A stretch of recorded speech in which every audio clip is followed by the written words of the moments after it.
2026 தமிழக சட்டமன்ற தேர்தல் களம் எப்படி இருக்கும் என்பது குறித்து சேலம் மாவட்ட மக்களின் கருத்துக்களை தற்போது பார்க்கலாம்.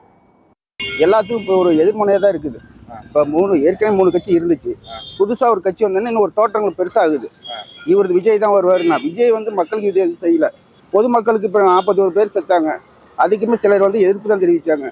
அதை இவர் வரவேற்கல. இருந்தாலும் அவங்க பசங்க தான் வரவேற்கிறாங்க. இது தேர்தல் புறக்கணிக்கிற மாதிரி தான் இருக்கும். சில அரசியல் கட்சிகள் தேர்தல் வாக்குறுதிகளில் இலவசமாக அதை தருகிறோம், இதை தருகிறோம், 5000 தருகிறோம், 10,000 தருகிறோம் அறிவிப்பு செய்கிறார்கள். ஆனால் மருத்துவத்தையும் கல்வியையும் அவங்க இலவசமாக கொடுத்தால் அது பாராட்டுக்குரியது. இந்த இலவசம் கொடுப்பதற்கு அரசுக்கு வருமானம் எங்கிருந்து வருகிறது?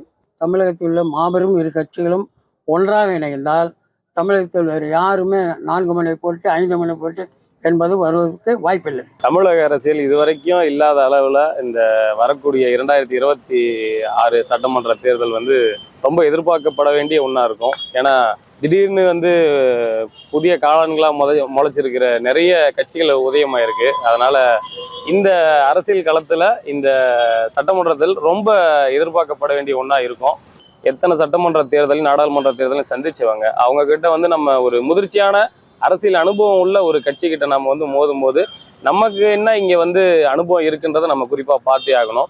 தேர்தல் நிலவரம் மக்கள் இருக்கின்ற அரசியல் கட்சிகளில் வைக்கின்ற பொழுது மக்களின் எண்ணமும் சிறகடித்து கொண்டிருக்கின்றது. யாரை தேர்ந்தெடுக்கலாம் என்கின்ற ஒரு அலைப்பாய்ந்த எண்ணம், புது புது வரவுகளும் யதார்த்தமான திட்டங்களும் மக்கள் எதிர்பார்த்து கொண்டிருக்கிறார்கள். இது 4 முனை போட்டிங்கிற மாதிரி எனக்கு தெரியல சார். 3 முனை தான். ஏன்னா ஏடிஎம்கே வழக்கமாக அவங்க எதிர்பார்க்குற கட்சி சார். அதுவும் பழைய கட்சி தான் கண்டிப்பாக. இப்போ புதுசாக சொல்கிற விஜய்க்கு அவர் எந்த விதத்தில் ஒரு ப்ரூவ் பண்ணல.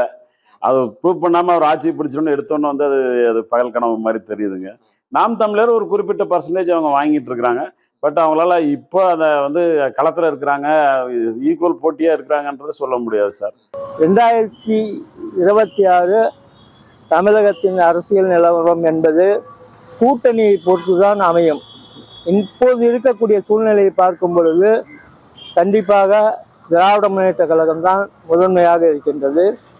தாவேக்காவை பொறுத்த வரைக்கும் என்னுடைய கணக்கு என்னவென்றால் அவர்கள் சொல்வது போல் 40, 50 அந்த அளவுக்கெல்லாம் வருவதற்கு வாய்ப்பே இல்லை. இது அனைவரும் யோசிக்க வேண்டிய விஷயம்.